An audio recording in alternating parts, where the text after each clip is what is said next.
We rely on one another for certain services. $100 a night. For an hour. An hour? We don't say, God, do everything for me.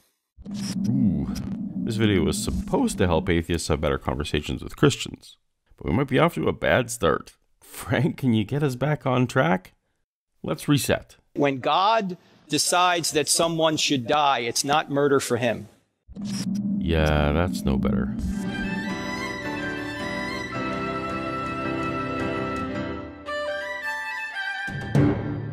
Welcome to Paulogia, where a former Christian takes a look at the claims of Christians. If you're new to the channel, please take a second to tap on the subscribe button so that you'll be notified when new science, theology, and news videos come out.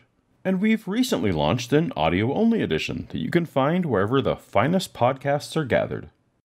Frank Turek's cross-examined YouTube channel likes to post segments from in-person Q&A sessions, and recently added a few from a particular, presumably non-believer, named Cody. Armed with a notebook and a combative attitude, it seems Cody was in attendance to catch Frank in a gotcha moment. But I think he missed the mark in asking questions that might make a Christian think. Now, one of the best at asking poignant questions to Christian apologists is Doug from PineCreek. For those of you who don't know, Paul and I are both atheist Mennonites, and there's an army of us Mennonites who are slowly taking over the world, peacefully, of course. Paul, I think, comes from a more conservative branch of Mennonite than I do. Which reminds me, Paul, do you still have that donkey named Frida that walks around in circles in your backyard powering that turbine so you have electricity for your computer system? Absolutely. By the way, Patreons, the people who give money to Paul, please know that that money is put to very good use, buying alfalfa for Frida. And before Frida collapses, let's get to our friend Cody. Dr. Turek, tonight you're diagnosed with cancer. If you could choose prayer or modern medical science, which would you rather have? Yes. You can only choose one. No, you can have prayer or you can choose science. You only have one. Would you rather have those doctors treat you with chemotherapy, or would you rather have a team of priests treat you with prayer? Frank, like many Christians, struggle with hypothetical questions that cause unease. If Christians have the truth, I don't know why they're scared of these types of questions. Often when I talk to Christians, I let them know ahead of time that this is a trap question, but they should just go ahead and embrace it. You can only have one. Who said I can only have one? My question presumes you can only have one. It's a false question. It's not a false question. It's a hypothetical question, intended as a thought experiment, often to explore values or opinions. By definition, hypothetical questions are based on imagined scenarios. I might ask, would you rather give up coffee or chocolate? Even though there's no current real-world reason Frank might have to give up one or the other, and that there exist items that contain both coffee and chocolate. Or I might put forth the controversial meme asking Frank to choose two defenders against an attack of the rest. Or I could pose the classic trolley problem from ethics and psychology, whether Frank might pull the lever to kill one instead of many. None are true dichotomies, but hopefully all will make you think. I can have both, and I should have both, because are you suggesting that God can't work through doctors? Even granting that God can work through medical doctors, I think Frank would admit there are times where God intervenes supernaturally without any doctor's help. This was the real question that Cody was asking, and I think Frank understood that. What are you trying to get at? Professor Turek, my implication is that if you wouldn't immediately jump to the chance to say, I would only rather have prayer, that displays nothing other than a lack of faith. You should be more than happy to say, I don't care about modern medical science or anything. Cody needs to be very careful here. You notice he almost said a bad word, which we good Mennonites were trained not to do.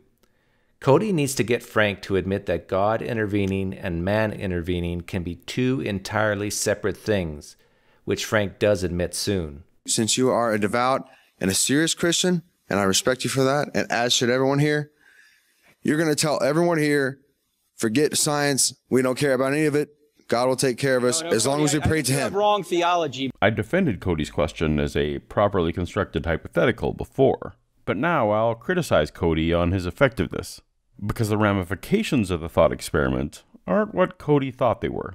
The Christian Bible, under most interpretations, specifically commands both prayer for health and seeking medical assistance for health. So the best Cody could achieve with this question is a Christian's uncomfortable admission that they prefer one aspect of God's command over another aspect of God's command. This is no more damning than an admission from a Christian that they might prefer the do not murder commandment over the do not bear false witness one.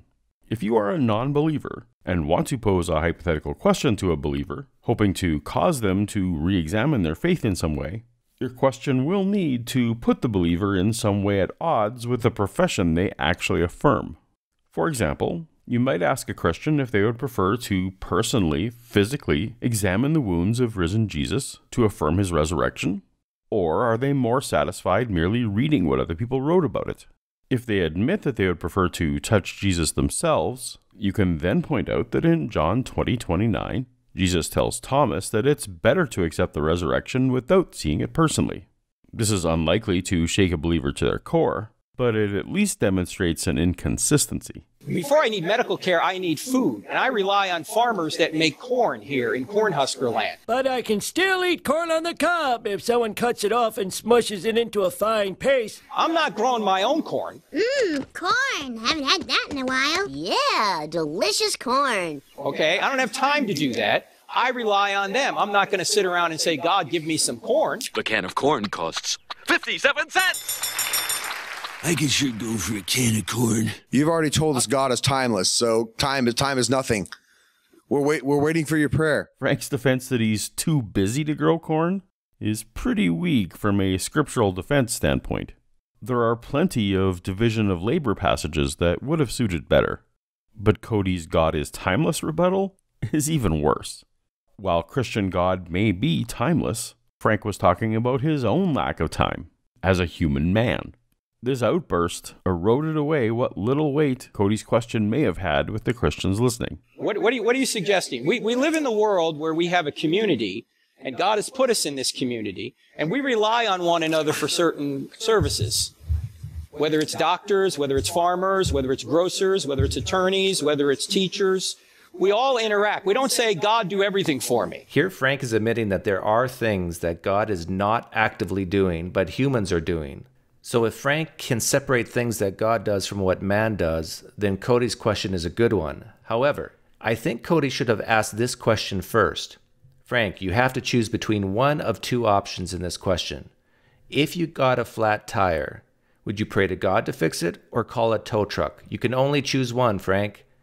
I don't think Frank would have any problem saying he'd call a tow truck, and he would not think it is a false dilemma. Now ask the cancer question. If Frank can say he can have both God and the doctors, and it is a false dilemma, why didn't he say that with the flat tire question? Frank didn't want to answer this question because he didn't want his mostly Christian audience to hear that he relies on humans more than God for the really big issues in life. In fact, Jesus was tempted by Satan, remember? Throw yourself down, and God will save you. And Jesus knew, of course, that Satan was taking that verse out of context, and he said, you shall not put the Lord your God to the test. Which is confusing because in Judges 6, Gideon specifically tests God by putting out a fleece to first, miraculously be covered in all the dew, and then second, to have none of the morning dew. Gideon specifically calls this a test of God, and God complied. In Frank's passage, Jesus again seems to be putting forth an anti-evidence stance. So God doesn't answer your prayers directly. We'll move on to the next question. Thanks, Doc. No, Cody, no, we won't. We're going to go to the next lady, and you can get in the back of the line, because it's one at a time, because otherwise you could be up there for half an hour. We don't have half an hour. Thank you. But I'm happy to stay. I'm happy to stay afterwards and talk to you as long as you want. I would love that. Thank you, Dr. Turek. All right, thank you. He's a very polite young man. That gets the seal of approval from we Canadians. And of course, Cody did get back in line and took another swing at Frank. Dr. Turek, God commanded you to murder your wife or children to prove your faith in God. Is your current devotion not enough to prove your faith? Must you murder your children as Abraham was instructed? First of all, I don't know what I would do. This is a simple yes or no question, Doc. I don't know what I would do in Abraham's position. This is a masterful answer from Frank for a few reasons. First, it's probably true, and at least comes across as humble and honest. If Frank felt certain God was clearly asking him to murder his family, that would create a massive conflict for Frank. And that's the point of the story, really. God forcing a difficult choice. Second, Frank completely sidestepped Cody's carefully worded phrasing written down in his binder. Is your current devotion not enough to prove your faith? Cody wants to know why God requires a human pass a test when God presumably already knows what the human would do. So instead of defending God's motives, Frank deflected to his own human choice. Clever. So I don't know what I would do, just like I'm never going to say if somebody put a gun to my head or a gun to my wife's head, what would you do? Because Peter tried that. I'll never deny you, Lord. And what did he do? He denied him 3 times. And Frank brings it all home with an example of the rock upon whom Jesus built his church, failing a test, so that Frank won't lose any faith for any appearance of similar wavering. Frank is adept at the Q&A. Dr. Turek, I'm only asking if you would murder your wife or children to prove your devotion. It's a simple question. Even Cody lost track of his own question and fell for repeating Frank's version, which Frank's already answered honestly and bolstered with the example of Peter to bail him out of any personal failing. And because Frank is answering Frank's question, Cody now seems belligerent rather than keeping Frank to task. God has the right to take us out anytime we want, because if Christianity's true, men don't really die, we just change location. Frank says if Christianity is true, men don't really die, we just change location. We should make a bumper sticker that reads, Jesus changed location for our sins. And God can do that anytime he wants. So thank you for your question.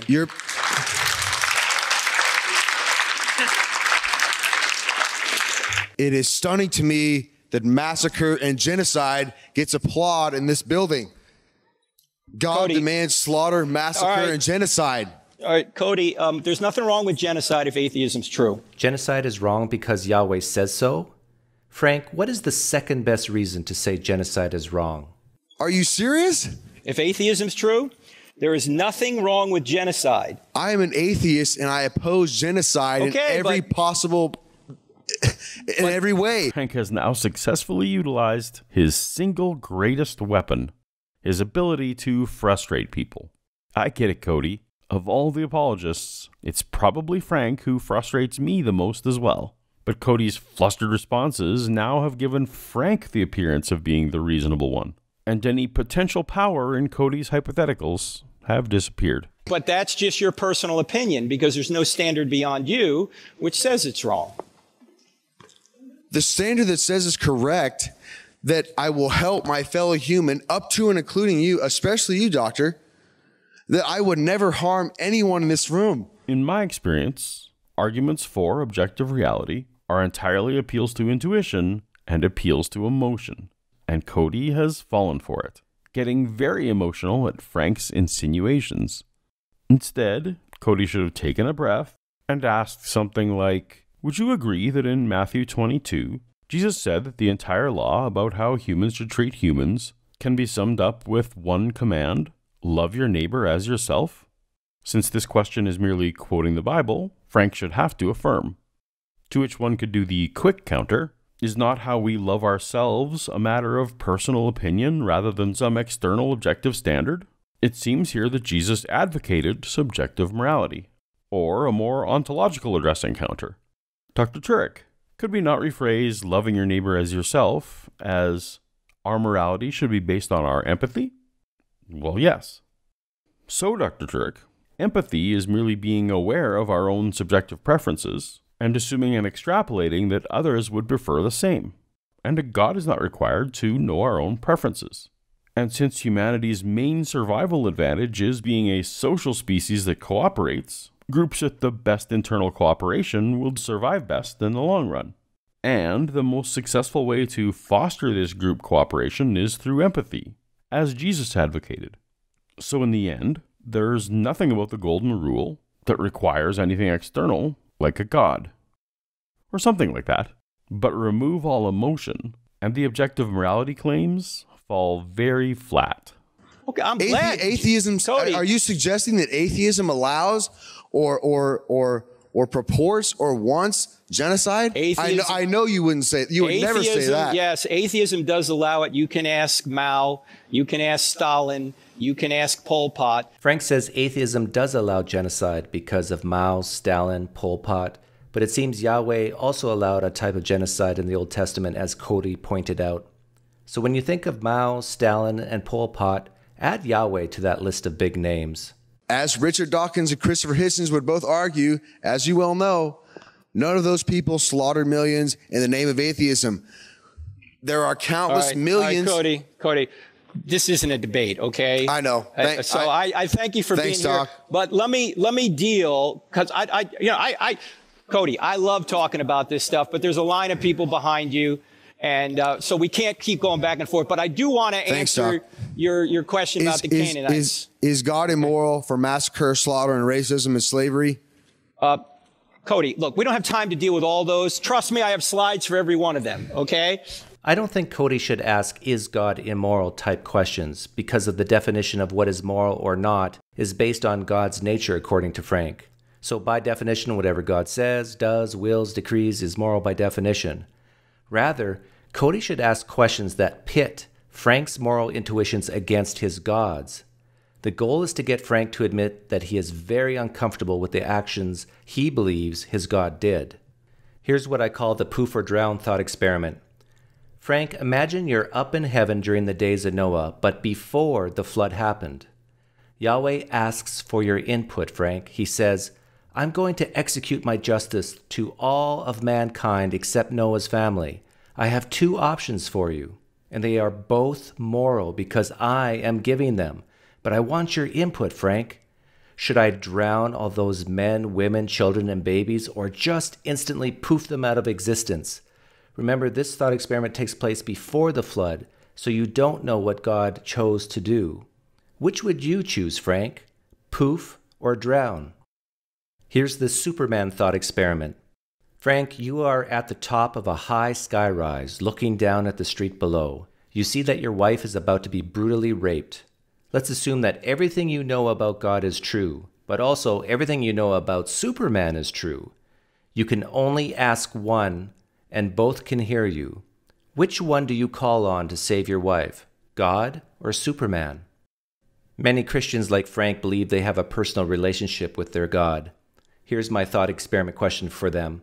Frank, if I were up in heaven with Jesus and he said to me, you see Frank down there? 10 years ago, I chose not to hear his prayers, not to intervene in any way, not to guide or protect him. I cut Frank off, but I never told him.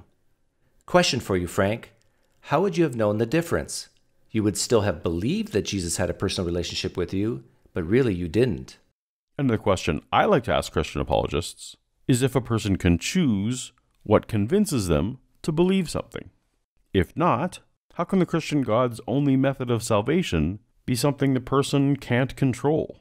Or if so, what's an example of something the apologist wasn't convinced of, but chose to believe in spite of not being convinced? And how did they accomplish that? Anyhow, these are just some examples of some ideas of how to approach questions with Christians, be they your family on social media or in person at the next Frank Turek speaking event. For some of the best thought experiment question asking anywhere, be sure to check out the PineCreek channel on YouTube. Doug is one of my personal favorites. If you like what I do, you're gonna love what you find over there. Tell him Paulogia sent you. Thanks for watching. Until next time, later.